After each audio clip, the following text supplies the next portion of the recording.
يوم الرجل على النبي صلى الله عليه وسلم وأصحابه، فيقول النبي صلى الله عليه وسلم لأصحابه: أتعرفون من الذي مر أمامكم؟ قالوا: لا نعرفه يا رسول الله. فيقول النبي صلى الله عليه وسلم: ولكن هذا الذي مر أمامكم هو حبيبي جليبيب.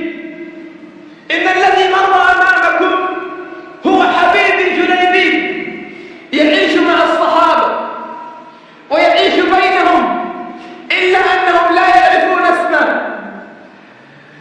جليبيب رضي الله عنه صاحب الوجه الدميم، كان بشع المنظر والخلق.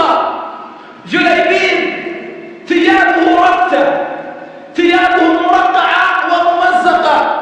جليبيب كان إذا عطش وأراد أن يشرب كان يشرب من المياه الجارية، لشدة فقره أنه كان يشرب من المياه الجارية.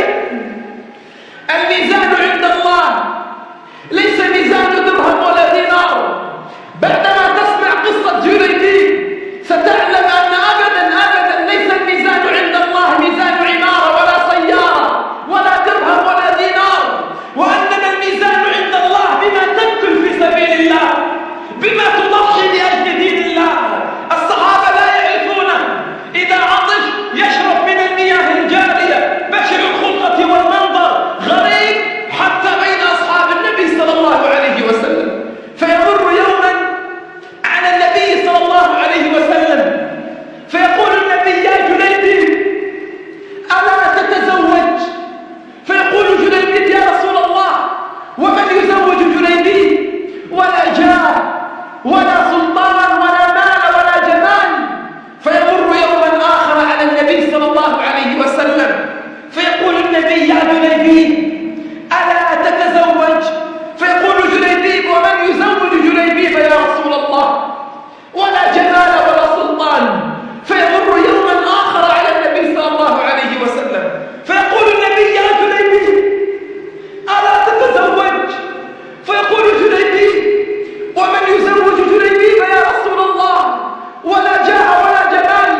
فيقول النبي صلى الله عليه وسلم: يا جليبيب اذهب إلى بيت فلان من الناس واطرق بابه وقل لهم إني رسول الله، ولقد بعثني النبي لخطبة ابنتكم. فذهب جليبيب على تردد وجاء وطرق الباب.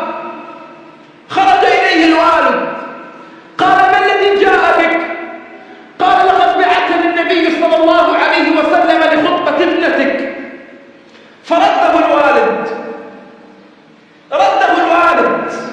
لقد نظر إلى ثيابه الممزقة، نظر إلى وجهه الدميم، نظر إلى هذه الملابس الرثة، نظر إلى فقره. جليبيب بماذا جئت لتخطب ابنتي؟ رد.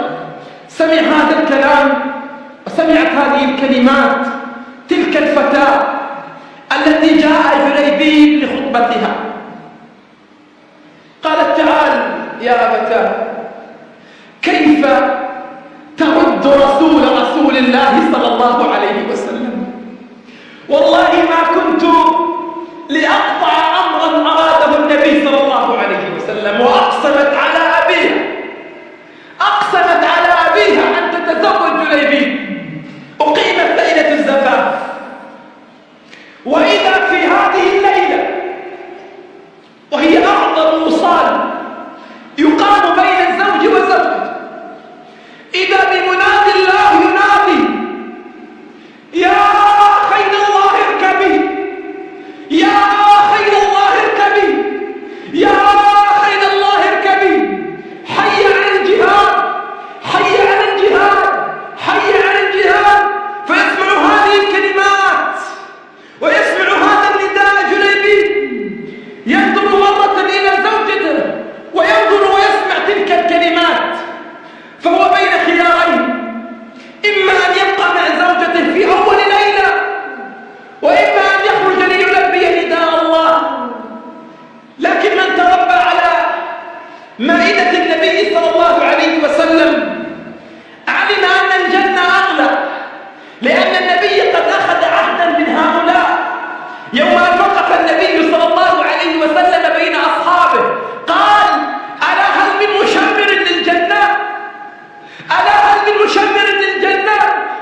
سره مع